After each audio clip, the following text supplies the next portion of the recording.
A América Latina cresceu bastante ali frente a 2023 e acho que o Brasil vem acompanhando bastante essa tendência, o que é super positivo. Metade ou até mais das pessoas que hoje trabalham direto ou indiretamente com VC não saberiam o que é Venture Capital antes de 2019, 18, assim, que a gente já tá aí com um ano e meio, um ano usando o IA de uma forma mais estruturada, mas como que eu consigo usar essa vantagem inicial para ganhar um diferencial competitivo no curto prazo, construir meus moats e aí sim transformar isso numa vantagem competitiva em médio e longo prazo. Antes da gente avançar pro episódio, eu queria dar uma palavrinha com vocês. Eu fui pesquisar por que empresas contratam soluções de software. E eu descobri que tem 3 razões: melhorar a eficiência operacional, reduzir custos e vender mais. E tem um processo em específico que é muito trabalhoso para a maior parte das empresas, que é o processo de viagens corporativas dos funcionários. E esse processo é tão ruim tanto para quem tá controlando quanto para quem tá viajando, porque envolve múltiplos processos, stakeholders, aprovações. Então é muito trabalhoso. Ainda bem que a gente sabe que toda vez que tem um problema no capitalismo, a gente tem alguém tentando resolver. E a gente tem uma empresa brasileira que tá fazendo um trabalho muito legal, e essa empresa é apoiadora do Sunday Drops, é a OnFly. A OnFly é um software para despesas corporativas de viagens que faz a integração de ponta a ponta. Uma solução que tem funcionado muito bem para muita gente, assim, desde quem tá começando até empresas gigantes. A OnFly atende mais de 1.800 clientes e ela pode fazer sentido para sua empresa. Dá uma olhada no link que tá aqui na descrição.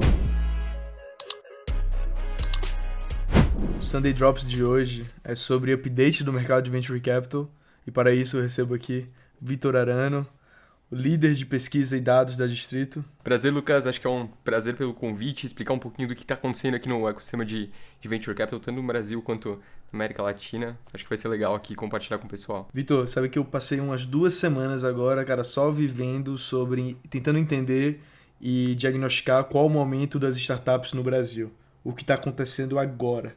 Então acho que tem muita coisa boa para falar, e para começar essa conversa, bora falar um pouco sobre o cenário do Venture Capital de forma geral. Então não tem jeito melhor de introduzir do que falando sobre os números. Quanto de volume foi investido nas startups?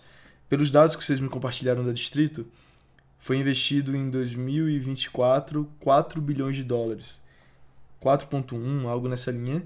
E ano passado foi 3,1. Então a gente já teve um ganho significativo de um ano para o outro, né? Total. Acho que esses são os números Latam. E acho que vale também dar um disclaimer de como que a gente faz as nossas coletas de dados e o que a gente considera ali. A gente acaba considerando nesse número só investimentos em equity. Então a gente desconsidera todas as captações que foram feitas através de dívida e de outras formas. A gente sabe que é um volume relevante, um fator relevante para todos os empreendedores, mas a gente acaba focando principalmente no equity para saber mesmo como que está o termômetro ali do mercado de VC, das startups. E aí a gente vê que a América Latina cresceu bastante ali frente a 2023 e acho que o Brasil vem acompanhando bastante essa tendência, o que é super positivo. Então, fora isso, a gente ainda tem todas as outras captações de dívida, de outras estruturas que os empreendedores buscam também e que vem, talvez, nesse momento de uma recente retomada. Assim. Teve uma leve alta. Assim, quando eu fui falar com empreendedores, investidores, algumas das frases que eram comuns era: cara, tá melhor agora porque 2023 era terra arrasada e era um momento muito difícil, ninguém queria nem conversar. Acho que em 2024 voltou um pouco do ânimo. Eu não sei a que credenciar esse ânimo, né? Eu acho que tem alguns aspectos que eu vou trazer e eu vou adorar escutar do seu lado também. Acho que tem um ânimo que vem da tecnologia. Então a gente teve avanços muito significativos em inteligência artificial. Então, todo mundo começou a usar AI dentro da sua própria casa, das suas atividades.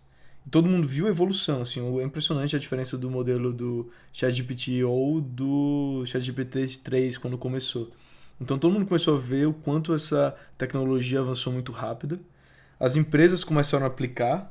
Então, praticamente todo mundo que trabalha na empresa usa ChatGPT para se tornar um pouco mais produtivo. E aí, tirando esse lado tecnológico, tem uma questão de momentum de empresas tech globais. Então, se a gente olhar, por exemplo, a Nasdaq, ela está no all-time high nesse momento. Total. Então, a gente tem algo de que existe uma animação sobre qual o próximo grande sobre o momento de tecnologia, sobre o superciclo que a gente está vendo. E aí, para listar o terceiro, e aqui eu acho que é uma realidade Latam, a gente teve um crescimento de deals late stage. E isso, eu acredito que late stage é um pouco do combustível do ecossistema como um todo. Porque quando você vê uma empresa como, sei lá, uma Asas, levantar R$1 bilhão, acho que para todos os empreendedores e investidores do early stage, isso gera uma confiança de que, cara, se você alcançar as métricas boas, se sua empresa crescer, você vai chegar lá. Então acho que de certa forma é um combustível. Como é que você vê tudo isso? Eu acho que faz super sentido, assim. Muito do que a gente vê, eu acho que teve aquele choque ali no segundo semestre de 2022 e ninguém entendia muito como que esse mercado ia se acomodar, né? O que ia acontecer. Então você tem os bancos centrais voltando a aumentar juros, retiram a liquidez, um monte de empreendedores que até então estavam com teses talvez um pouco sólidas, assim, precisando rever quais que eram os princípios, como que eles estavam balizando o crescimento deles. E aí a gente tem esse período de quase que acomodação do mercado. Então, os investidores retraem um pouco, falam assim, pô, eu acabei de captar meu fundo, tô com capital aqui, deixa eu segurar um pouquinho, ver o que vai acontecer. Então, fazer quase que essa terra arrasada que você mencionou para fazer quase que uma seleção ali das melhores teses, o que realmente faz sentido, quem vai conseguir pivotar e mostrar que é um bom empreendedor.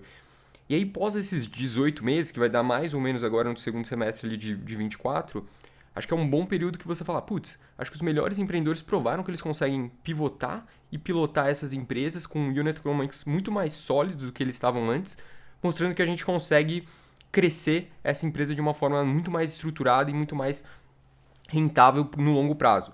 Então acho que isso também mostrou e filtrou quem que são aqueles empreendedores e quem são aquelas empresas que realmente conseguem crescer. Acho que a Asas, outras grandes captações que vieram agora no late stage em 2024 provam que essas empresas que cresceram elas conseguem destravar mais valor e acompanhar. E o early stage ele continua muito movimentado justamente por essas novas tecnologias que vêm surgindo. Então muitos investidores mais aqui de América Latina, Brasil, começaram a fazer os checks ali no early stage. Quando a gente olha o número de deals, ele cai um pouquinho, mas o early stage sempre se segura um pouquinho a barra, assim. Ele nunca cai tanto quanto os outros, sempre cai um pouquinho. Acho que 23 foi um ano bem ruim, o segundo semestre de 22 também.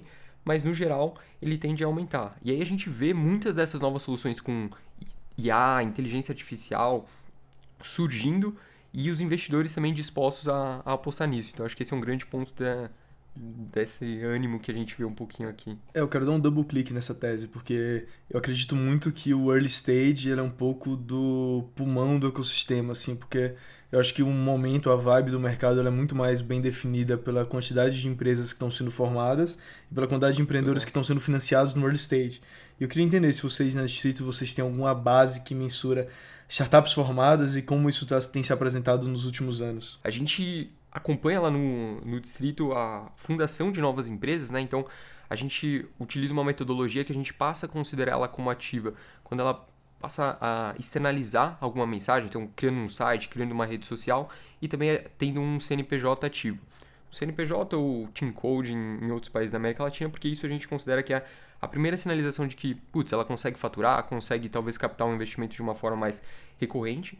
E aí a gente acompanha esses números desde ali de 2010, a gente tem alguns dados que a gente vai coletando, e mais recentemente a gente viu que o número de startups que foram fundadas em 19, 20, 21, 22 era um número bem relevante, bem alto, só que a gente vê que esse número ele atinge um platô ali em torno de 22, 23, 24, como tem um tempinho para esses fundadores abrirem o CNPJ, fundarem, às vezes a gente não captura tão bem os dados mais recentes assim, então a gente faz esse corte ali em 23. E a gente vê que tem essa nova curva de empreendedores que estavam surgindo, montando novas empresas, ela deu meio que uma nivelada a partir ali de 2023.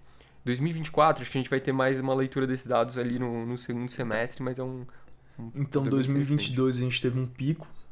Isso, é uma crescente, assim, né? A gente vê que o número de empresas que são fundadas na América Latina com base tecnológica, elas sempre acontecem assim, elas vinham numa taxa de crescimento relativamente boa, e aí elas estabilizam ali no segundo semestre de 22 e 23. Então, continuam sendo fundadas novas empresas, mas essa taxa ela para de crescer. Então, ela deixa de aumentar ali nos últimos 18 meses ali, pega 24, 23 inteiro e o segundo semestre de 22. Mas interessante que ela se manteve resiliente, né, ao longo do caminho. Então, mesmo com menos dinheiro, tem ainda um número alto de pessoas querendo empreender. Total, e acho que essa é uma característica um pouco assim da da América Latina. A gente sempre está criando novas coisas, testando. Então, essas empresas, elas tendem a surgir. Agora, se elas perduram, se elas vão para frente, é outra história, mas a gente sempre tende a manter uma base recorrente de empreendedores.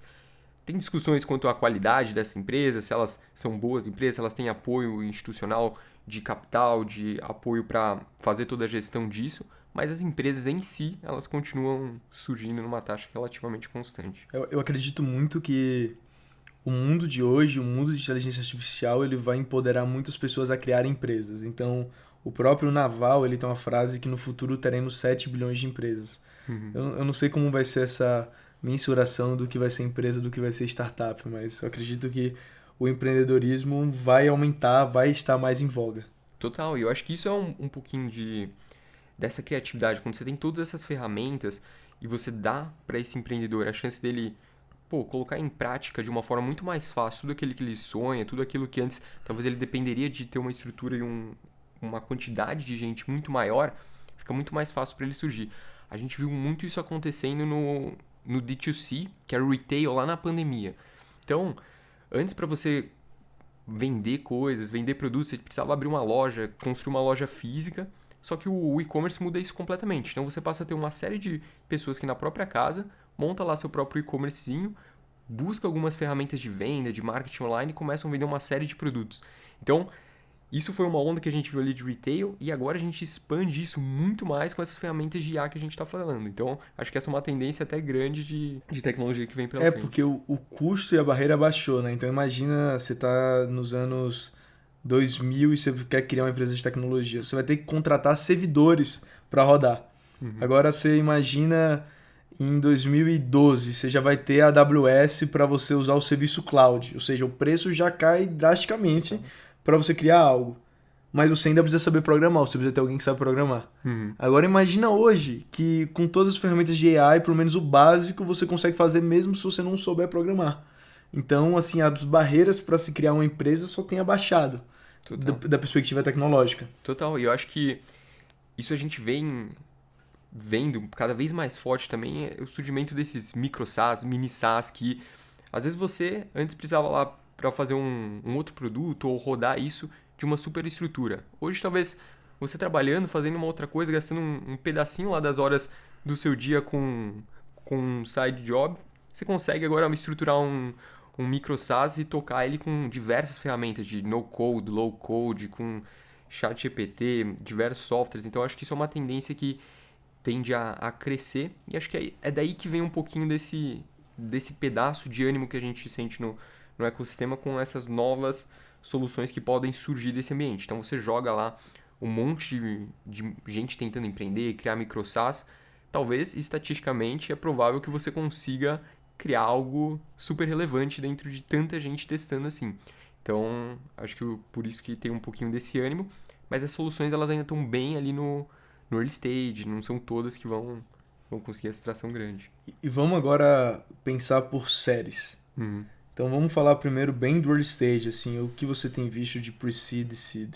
Acho que pre-seed e seed, mais recentemente a gente tem notado uma onda grande de startups que trabalham com IA.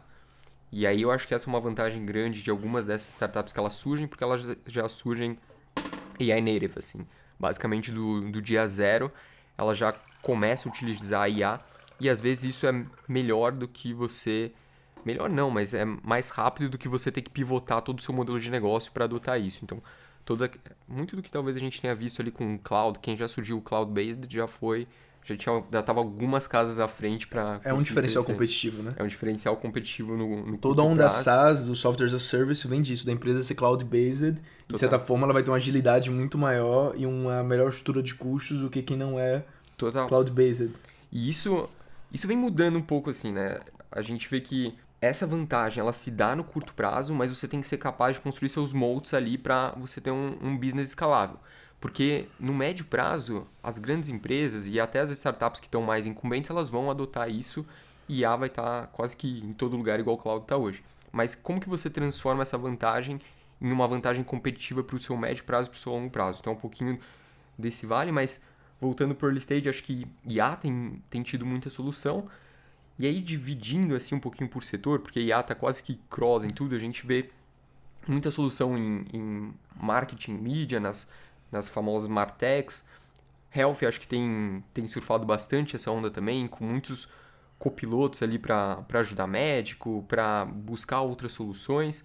E acho que finanças também vem agora adotando isso de uma forma um pouquinho mais estruturada, mas ainda está bem voltado ali para atendimento, CX. Acho que tem uma série de inovações acontecendo, startups montando soluções que podem ajudar. Por que a gente tem tanta Martech no Brasil? Eu acho que, se você olha assim, até é engraçado, quando a gente começava a filtrar assim as nossas bases lá do distrito, a gente encontrava muita agência de marketing que se parecia com uma Martech, e aí depois, às vezes ela pivotava, tinha um produto, construía um produto tech.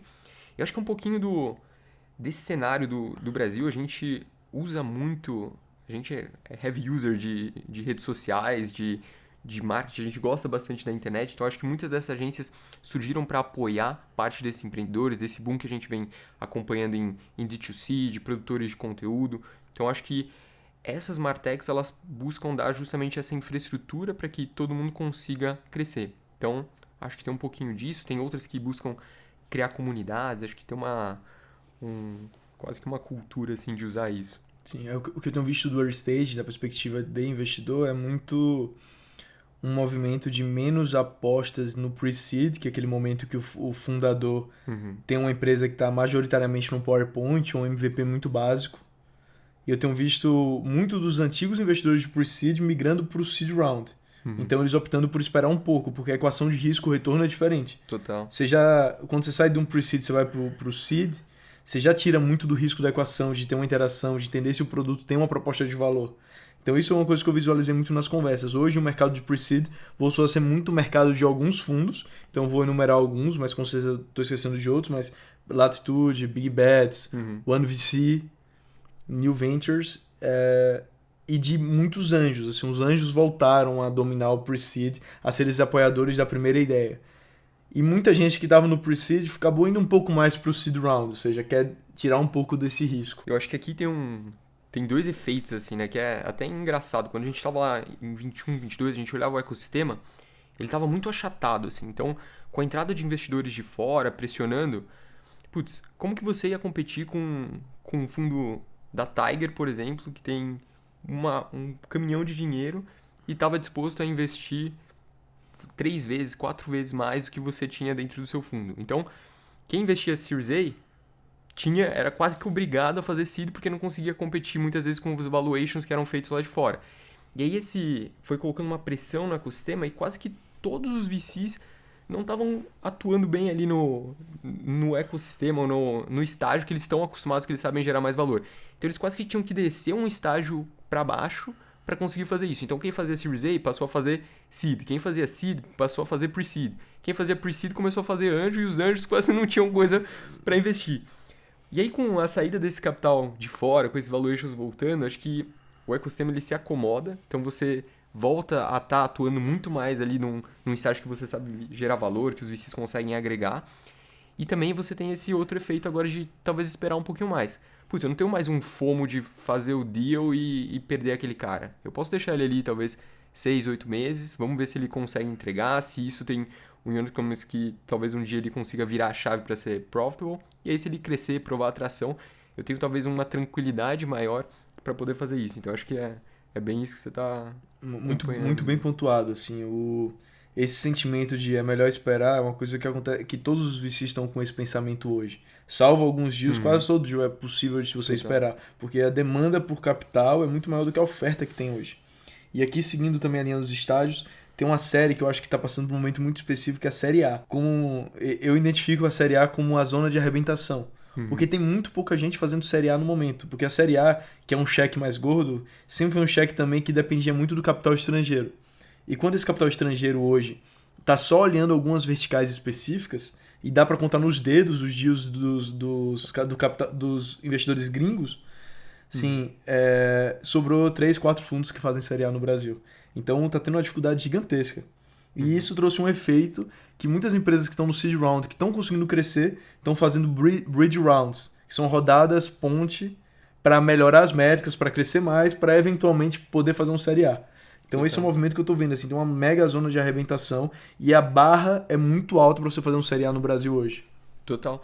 E acho que quando a gente olha para os dados, assim, a gente vê que essa barra, ela subiu quando a gente vê que a média dos cheques que estão sendo captados em Series A, ela subiu se a gente compara nos últimos anos. Isso pode parecer no começo, putz, como que... Contra-intuitivo total. Contra-intuitivo, mas isso mostra que as startups que estão conseguindo captar no Series A, elas estão muito melhores e têm um unit economics muito melhor do que talvez até algumas outras que a gente vinha acompanhando de fora.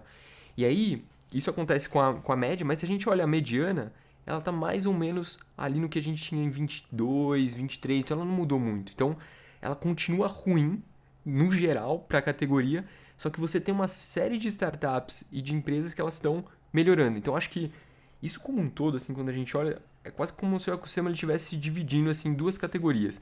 Aquelas startups que provaram o unit economics e conseguem captar, fazer esses mega rounds, igual a gente viu vários rounds de 300 milhões, rounds de 100 milhões de dólares, captando muito, muito dinheiro, e outras startups com uma super dificuldade assim, de estruturar. Então, acho que esse é um pouquinho desse cenário que a gente tem acompanhado também. Animal. Acho que dando um double click na parte do investidor estrangeiro, conversando com os empreendedores, era muito claro que existem dois tipos diferentes de interações com investidores gringos no momento.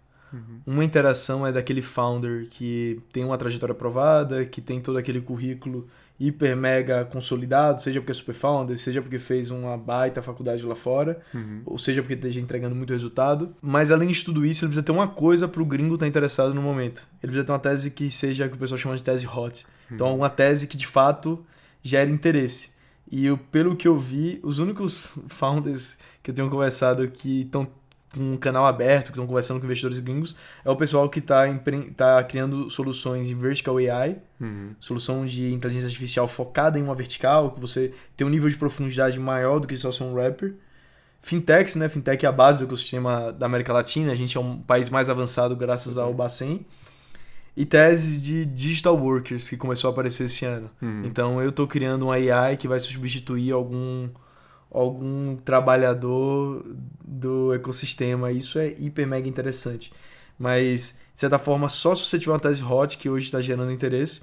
Eu posso até listar, acho que teve 4 deals talvez maiores que foram levantados assim, por empresas de fora no early stage. Assim, teve um deal que foi o deal da Sequoia, na empresa de Vertical AI, eu acho que não é público, mas já aconteceu tem um tempo, assim, então eu não vou fazer o disclaimer do nome da empresa, mas a Sequoia fez um investimento aqui na região.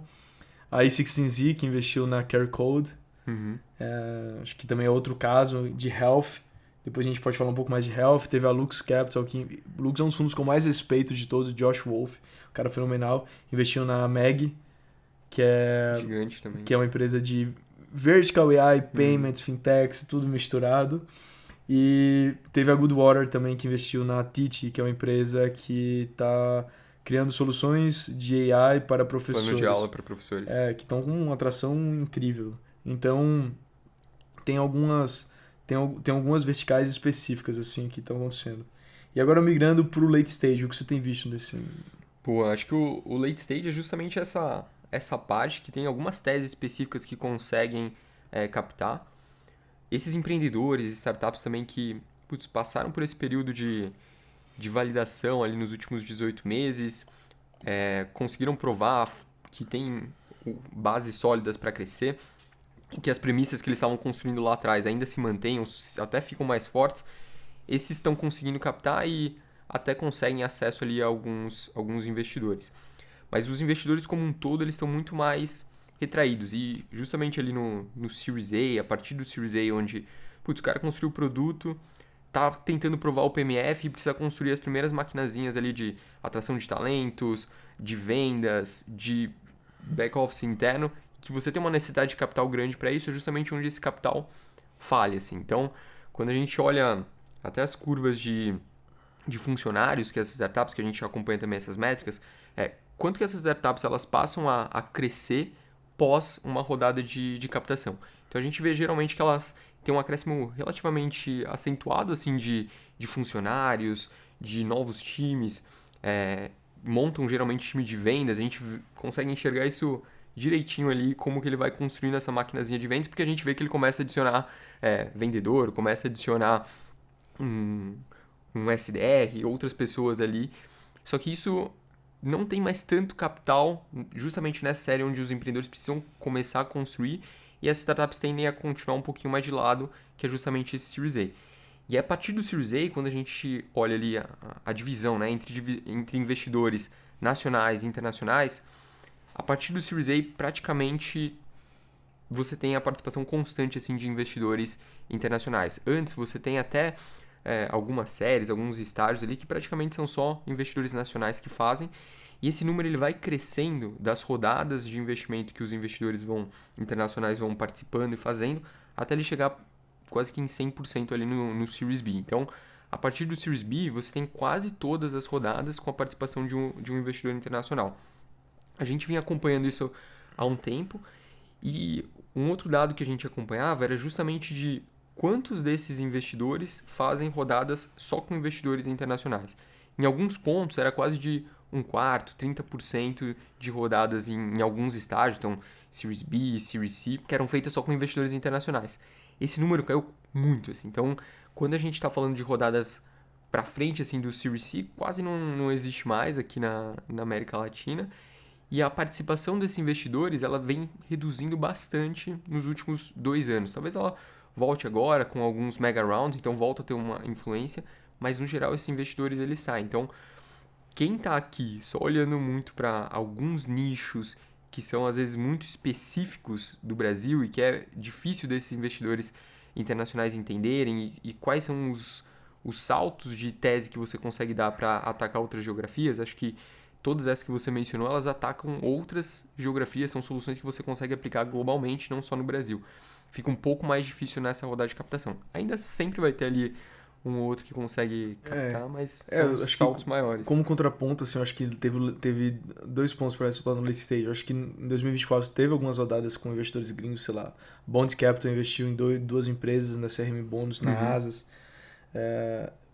Mas, de fato, eu acho que também o Brasil tem um ecossistema poderoso de growth e late, assim. Então a gente hoje tem vários fundos que estão atuando nesse mercado. A gente tem a Cloud9, a gente tem a Bicycle, a gente tem a Riverwood, a gente tem a Warburg Pincus, a gente tem General Atlantic, que entra alguns. Então acho que tem uns 7, 8, acho que, por exemplo, tem muito mais investidores para esse estágio do que tem na Série A. Então é muito mais, e aí você tem algumas participações de investidores de fora que vêm e aportam também. E um ponto que é pouco falado, vocês não veem por aí, mas no Sunday Drops a gente fala, que boa parte dos deals late stage também são deals secundários, né? Então são deals que geralmente têm um preço mais atrativo. Então esses deals de 2024, boa parte deles foram deals de secundárias. Obviamente teve um aporte primário também, mas muitos foram de secundárias. E acho que esse é um pouquinho da liquidez também que o ecossistema chega no momento ali de quase começar a procurar, né? Muitos desses investimentos. E investidores estão querendo sair, fazer ali uma saída, então são captações que vêm ocorrendo também de forma recorrente. Então você me deu um gancho pra gente falar de exits, que vocês também cobrem lá no distrito. Isso. A gente acaba olhando bastante o que está acontecendo assim, no ecossistema de M&A Tech, né? Então, a gente vê que aquelas saídas, vendas de startups, elas não existem muito assim, né? Você não tem mais tantas rodadas que o empreendedor foi lá, vendeu por $20 milhões a empresa e saiu. A gente vê muito mais fusões ou até algumas aquisições com troca de ações e outras partes, mas é um momento do ecossistema que, no geral, a gente vê que vem acontecendo uma consolidação. Então, diversas dessas empresas que já estavam dando de lado ali há 1 ano e meio, elas acabaram entendendo que fazia muito sentido juntar com alguns outros concorrentes que ela tinha, e aí, a partir disso, a gente vê um crescimento nessa parte de fusões. Não é um super crescimento, igual daqueles mercados, do momento do mercado que estava super aquecido, mas é um momento de consolidação, e acho que a gente sente bastante isso no ecossistema de fintech. Então, fintech acho que já é um ecossistema mais antigo, a gente vê que de tempos em tempos tem um período ali onde as fintechs se consolidam. Então, fusão, uma compra outra para crescer. E é isso por alguns motivos, talvez 2 principais que a gente nota com mais frequência. Um deles é que a fintech chegou num estágio, não sabe mais para onde crescer, vê que faz sentido ela se juntar com outra, que ela vai gerar mais valor. Então ali a gente tem às vezes a junção de 2, depois junta uma terceira.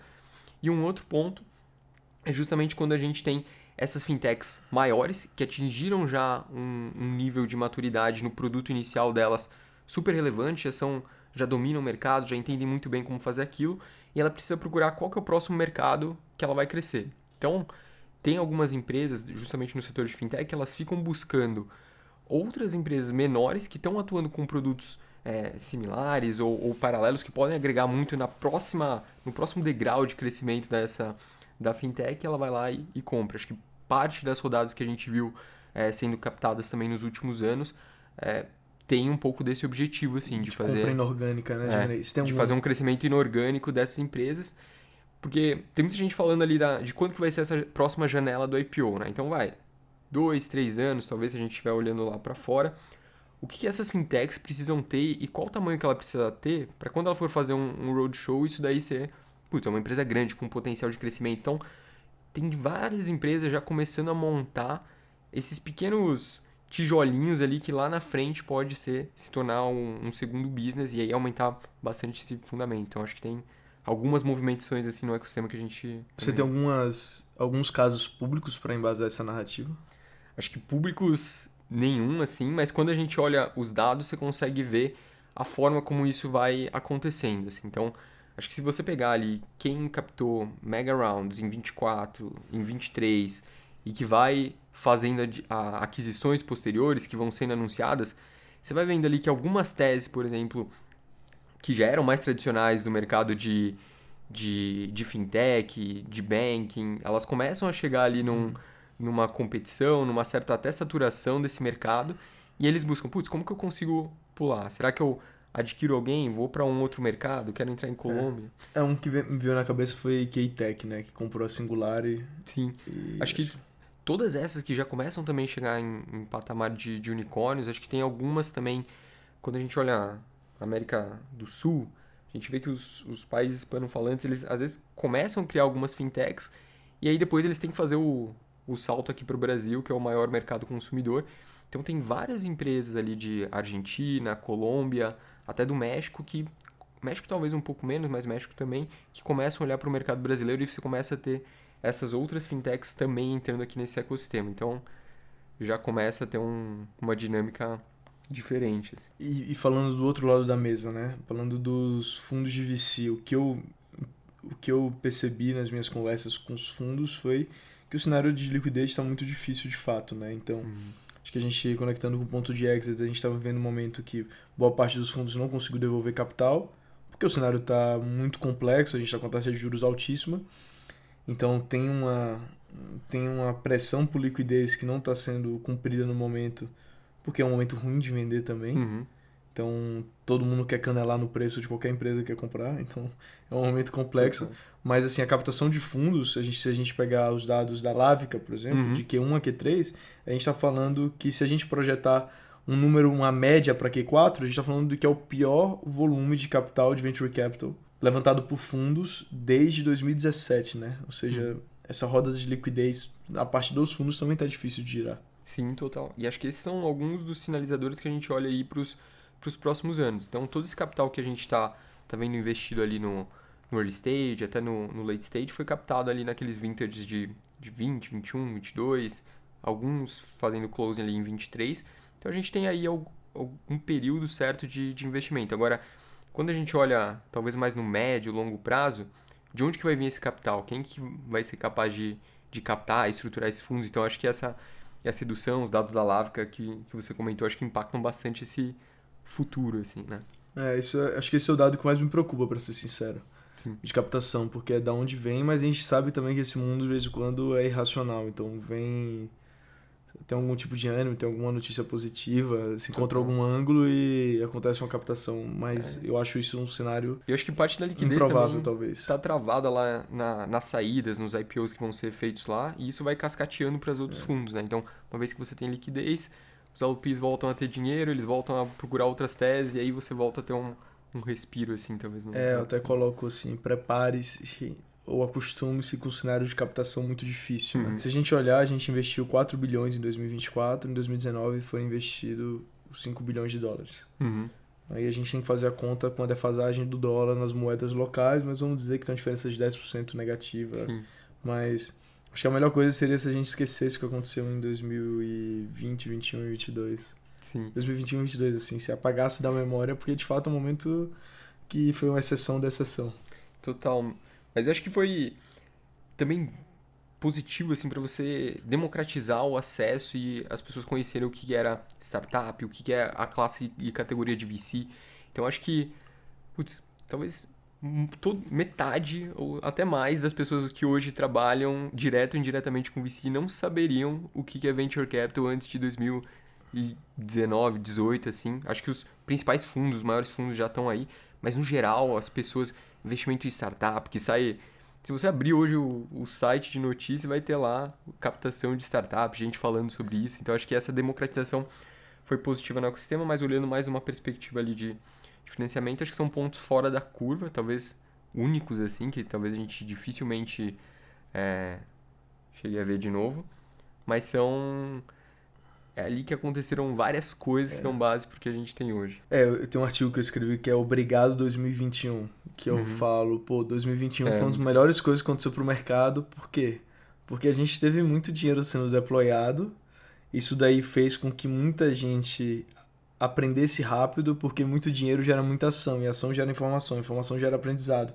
Então, no fim do dia, quando a gente olhar para 2026, 2027, quando a gente olha os empreendedores de hoje, tá todo mundo muito mais preparado, porque a gente passou por um ciclo de hiper mega aceleração. Total. Então, da perspectiva de alguém que não é um gestor de um fundo, talvez que investiu nesse vintage, eu acho que vai ser muito importante para o ecossistema, que você preparou muita gente, muito empreendedor, muito C-level. Então, acho que tem um lado muito otimista disso. Sim, e eu acho que não só o empreendedor em si, mas todo aquele círculo em volta dele lá, acho que a gente tem o PayPal Mafia, todas essas máfias assim, isso capacitou muita gente do ecossistema para entender qual que é essa lógica de você crescer empresa, de você criar empresa e estruturar isso de uma forma sustentável para crescer. E tá acostumado justamente com essas captações, rodadas, você viver, colocar a tecnologia em crescer. Então acho que tem muito mais empreendedores capacitados, que passaram por aprendizados gigantes.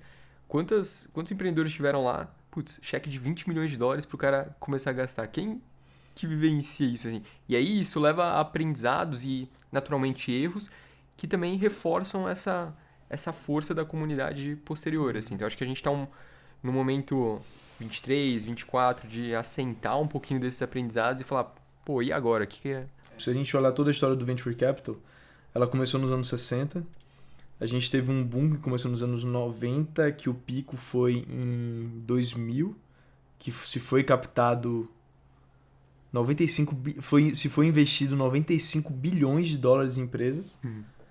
E depois, no ano seguinte, já caiu 78% desse volume. E a gente seguiu em algo constante, crescendo ali seus 5, 10, 20% ao ano. E aí a gente teve o segundo pico, que foi o segundo boom, que veio começou em 2017. E a gente estagnou de novo. No Brasil, a gente não teve o primeiro boom. O Brasil não viveu a primeira bolha .com. Teve alguns casos, Submarino, Mandic, mas assim, não viveu, assim, de fato. Pelo menos da perspectiva de Venture Capital. A gente começou a viver agora, que os primeiros fundos começaram a ser institucionalizados em 2010, 2011. E a gente teve o boom, que começou ali em 2017, 2018... E acabou em 2022, mas assim, esse é o primeiro ciclo, lá nos Estados Unidos já estamos no segundo, então acho que faz parte. Outro ponto que eu acho que é relevante que a gente não tocou eu falei com muito investidor, e tem uma coisa que eu não gosto que os empreendedores falam de vez em quando, que eles falam assim, cara, se eu adicionasse AI no meu pitch, eu capto o dobro. Ou essa visão um pouco inocente na minha visão, de que isso é suficiente para você conseguir ter uma boa captação, uma boa rodada. E o que eu percebi conversando com investidores é que vários falavam assim, Lucas, eu tive uma dificuldade gigantesca de analisar o que era sólido e o que não era sólido de AI. Então era muito difícil dissociar ruído de realidade, né? Total. Lá no Distrito a gente tem uma parte da empresa que trabalha só implementando soluções de IA, né? E a gente aprende muito dessas interações com as empresas, dos projetos que a gente faz.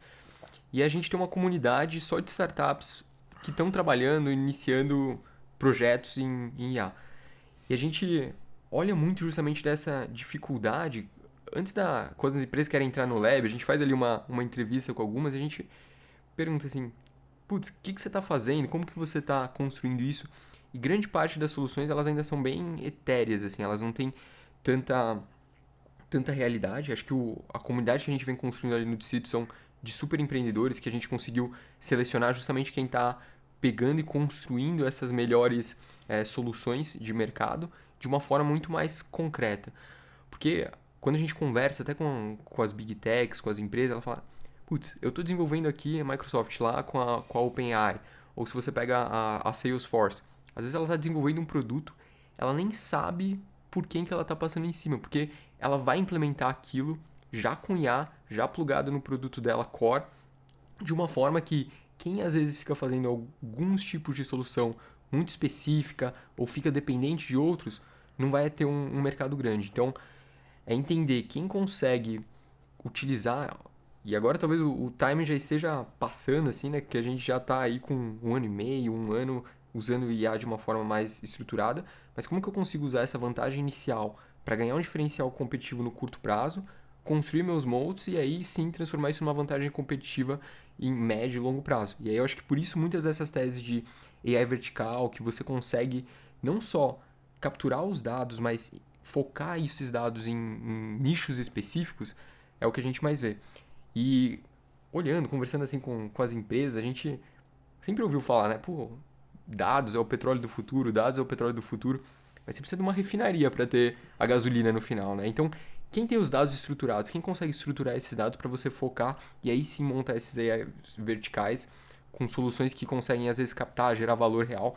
Então, acho que essa é o grande ponto de inflexão que a gente está agora no ecossistema. E quais outros aprendizados que vocês tiveram ao implementar AI nas empresas? Primeiro, assim, a gente tinha a primeira parte cultural, né? Então, as empresas entenderem o que é possível fazer com IA. Será que eu consigo escrever o e-mail lá, jogar pro chat GPT, escrever o e-mail ou mandar uma mensagem? É legal, mas ele no final do dia não vai gerar um impacto tão relevante no dia a dia. Talvez ele te libere algumas horas no final, mas para a empresa não é um impacto assim que vai mexer o ponteiro de uma forma tão grande. Essa 1 hora a mais você vai estar scrollando no Instagram, Exato, no TikTok, então, tipo, Fica que adianta, tranquilo. né? E aí, a ideia é, cara, primeiro capacitar as pessoas que realmente vão usar ali da forma que o que você consegue fazer com inteligência artificial. Quais são os use cases que a gente consegue aplicar? O que você consegue transformar de real na sua empresa? Gerar eficiência. Então, primeiro colocar e acostumar esse pessoal com utilizar a IA, porque a gente fala que o ChatGPT ele é muito fácil de falar porque ele tem uma linguagem de alto nível, né? Então você conversa em português, inglês ali com ele e parece que é simples.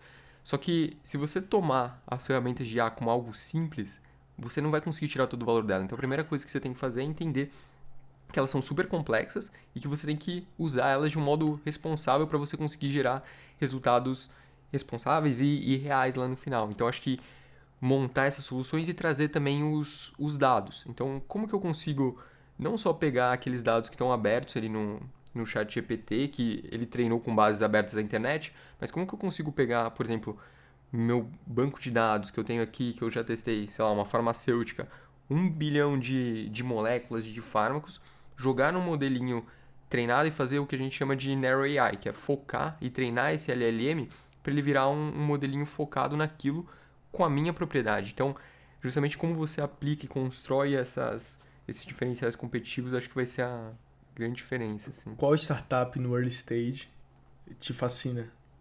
No early stage? Cara, acho que se você estiver falando de IA, eu acho que tinha uma que eu gostava muito, que ela foi adquirida agora pelo Nubank, que era a Hyperplane. E aí eles, super empreendedores, construíram uma solução e acabaram de ser adquiridos no Nubank. Acho que eles até estavam um pouquinho mais ali do early stage, mas foram comprados super cedo também. Então, essas soluções, quem está fazendo coisa boa com tecnologia core, eu acho que você tem um impacto grande, assim. Aí, pra quem escutou isso, eu fui investidor da Hyperplane. Boa, Um feliz investidor. Depois, eu tenho um texto que é o Nubank, o Banco do Futuro, e que eu conto o racional dessa compra, porque pra mim o que o Nubank fez são as melhores aquisições que eu Total. conhecia de dentro. E isso é um pouco, talvez, daquela parte de IA que a gente fala que se você não constrói contra esses moats, quem são os incumbentes, eles vão trazer IA Então, pra mas dentro tem um também. ponto da história da Hyperplane que eu acho muito único, que vai ser curioso escutar a sua perspectiva trabalhando com várias startups de AI. Porque o time da Hyperplane era um time muito capacitado. Se a gente está falando do Rohan, que era diretor no LinkedIn trabalhando com AI há Sim. muito tempo. A gente está falando do Daniel, que também era diretor no Google e trabalhava com AI há muito tempo. A gente está falando do Felipe Menezes, que era um gênio que dropou Stanford e é fascinado por AI. Aham. A gente falando do Lamonier, que é já mais business-wise, mas assim, tem um talento técnico muito único, que eu achava que era muito específico. Total. Eu acho que, no geral, a gente vê um pouquinho disso nas startups de IA. Talvez não em todas, assim, mas a gente vê em várias que é justamente isso. Alguém muito ferrado, que conhece tudo, assim, de tecnologia, de IA, ele sai e vai montar uma startupzinha dessa. E acho que muito por isso que a gente conversou lá no início do papo, de você conseguir estruturar, às vezes, empresas com muito menos gente, muito menos tecnologia, isso começa a crescer, bombar. E muitas dessas empresas, que a gente até ajuda a conectar com essas startups, como que ela conseguiria ter acesso a um desses caras? Ela só se ela contratasse, ou nem ia estar no mercado a solução de alguém assim. E aí, conforme você tem esses especialistas saindo desses cargos, muitas vezes super altos, para fundar essa empresa, você passa também a disseminar muito o uso de IA. Então, as grandes corporações, outras empresas, passam a ter acesso a isso, porque é alguém muito ferrado que passa a desenvolver um produto para servir todos. Então, acho que essa também é um pouquinho do otimismo que a gente vê com gente muito capacitada fundando soluções assim. E teve uma frase que você me falou numa das nossas conversas que me marcou muito. Você falou assim: o ecossistema brasileiro, ele é correlacionado com o crescimento ou queda das fintechs. Uhum. Então, quando cresce também o investimento em fintech. Eu queria que você falasse um pouco sobre fintech, o que você está vendo acontecendo no momento. Boa. Acho que isso dá por uma relação muito direta, assim, de fintech representar quase 20% de tudo que é investido em termos de volume, de deals no ecossistema. Então, sempre foi aí o carro-chefe. Acho que o mercado financeiro, os bancos no Brasil sempre tiveram uma experiência talvez única no mundo, assim, de uso de tecnologia, de implementar essas tecnologias. E eu acho que as agendas que o Banco Central veio fazendo de sandbox, de liberar, fazer o teste e aí ir construindo ali as regulamentaçõezinhas aos pouquinhos para também não deixar que vire uma bagunça, foram muito positivas pro ecossistema. E aí a gente vê que quando o fintech vai voltando a receber investimento, vai tendo mais deal, logo o restante do ecossistema vai acompanhando. Então, quando a gente tinha os primeiros deals lá nesse pico que teve em 20, 21, 22, fintech começou o primeiro a sair. Quando começou a cair fintech também, logo vieram os outros deals. E agora, desde ali do final do primeiro semestre de 2024, a gente já via ali alguns sinais de retomada justamente nas fintechs. E aí acho que agora o restante do ecossistema tem esse respiro agora em Você tem algumas das Estados Unidos, teses sim. que os investidores estão mais interessados? Eu acho que tem bastante coisa focada ali em AI, né? Então, como que você consegue, talvez, adaptar muitas dessas teses que você tinha de banking, de base, de cripto, usando essas novas tecnologias que você tem agora de poder de processamento de IA? Acho que muitas das teses que estão captando não são teses novas, então acho que é muito daquilo que a gente vê de empresas que passaram ali por esse período, voltaram a captar, então acho que muitos dos nomes que captam grandes rodadas agora são nomes conhecidos, mas quando a gente olha lá bem no early stage, tem muita gente fazendo soluções de IA para quase que uma experiência do cliente. Então aqueles chatbots com IA, como que eu consigo montar esse agente que vai olhar todo o seu perfil financeiro, vai conseguir te atender, vai conseguir te fornecer um crédito melhor. Então, essas empresas conseguem estruturar esses dados, estruturar essas soluções de inteligência artificial e crescer. Acho que tem algumas outras, cripto, tem aí acho que alguns pontos do setor, e aí algumas teses também de consolidação em alguns pontos. Mas acho que no geral tem tem sido bem interessante, assim. No começo da conversa a gente falou sobre saúde. Uhum. Você tem visto também uma emergência de deals no mercado de health? Sim, eu acho que quando a gente olha lá pra fora, né, nos Estados Unidos, eles estão super bullish com health tech. Acho que tem muita gente olhando pra health, porque se você olha pra essa silver economy, né, que é o mundo envelhecendo, cada vez mais economias avançadas chegando em idades médias e essa pirâmide etária também fazendo essa inversão, como que você consegue atender e fornecer soluções para essas pessoas? Então a forma às vezes de você se locomover não vai ser mais a mesma, como que você vivencia isso? Os custos com saúde tendem sempre a aumentar.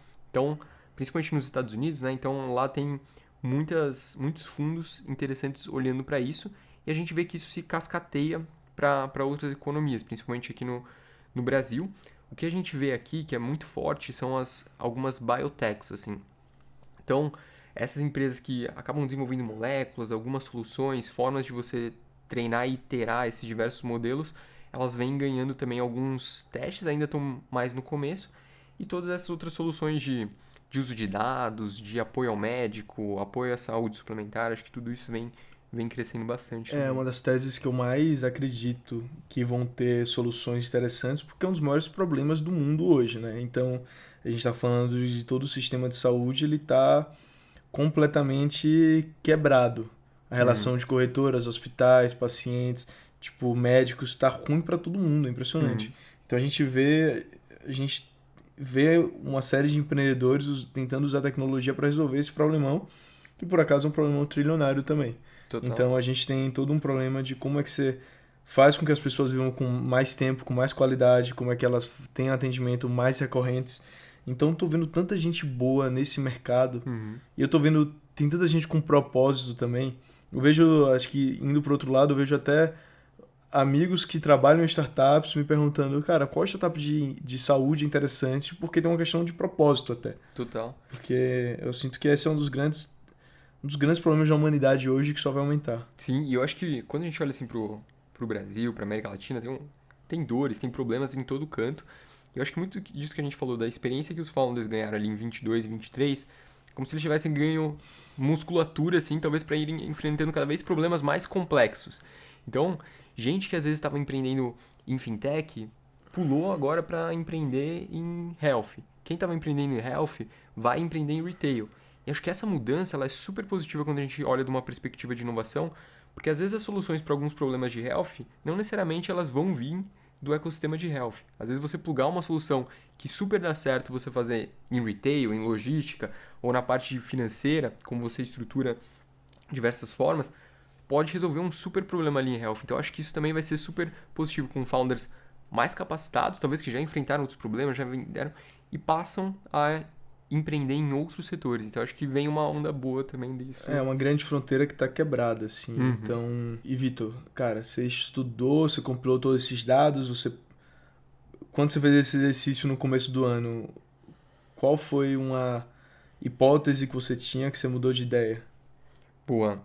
Eu achava que no geral, assim, o ecossistema ele tava um pouco pior do que eu achava. Acho que ainda tem uma certa sensação assim, mas vejo alguns pontos voltando a tracionar e voltando a acontecer. Gente muito boa empreendendo. Acho que eu tinha um pouco também a impressão de que pós ali 21, 22, aquele founder que era o founder que captava ali milhões, ele deixou um pouco de existir. Acho que eu tinha um pouco dessa impressão 23, 24, de que novas startups elas também não estavam surgindo com uma força, com uma qualidade tão boa assim. Acho que eu mudei um pouquinho essa ideia, assim. Eu vi muita gente boa voltando a empreender, voltando a tentar captar, estruturar novas ideias. Então acho que tem 25 tende a ser um ano ali também de novos empreendedores voltando a esse mercado. Eu acho que muito das dificuldades, quando a gente olha esses ciclos, né, de VC, então .com, 2008, 2020, a gente vê que grande parte dos unicórnios que surgiram foram fundados aí. Então, Amazon lá atrás, depois a gente tem Uber, Airbnb em 2008, depois a gente tem em 2020, então, da pandemia, nem se fala a quantidade de unicórnios que a gente teve. Então, acho que esse momento de dificuldade também eles servem para colocar esses empreendedores que têm uma ideia, que acreditam muito nisso, muito para frente para criarem novas soluções. Então, acho que eu esse foi um dos pontos que eu mudei de ideia nesse comecinho de ano, assim. E indo pro outro lado da conversa, qual é a sua trajetória? Eu me formei em economia, aí entrei no distrito justamente para começar a cobrir esse ecossistema lá. Acho que não existia muito disso quando a gente começou a fazer esses reports, esses estudos. A gente via que tinha PitchBook, tinha CB Insights lá fora. A gente falou, cara, a gente precisa ajudar os empreendedores, ajudar os founders, ajudar os investidores a tomarem essas ações. E a gente começou a mapear esse ecossistema de VC lá em 2020.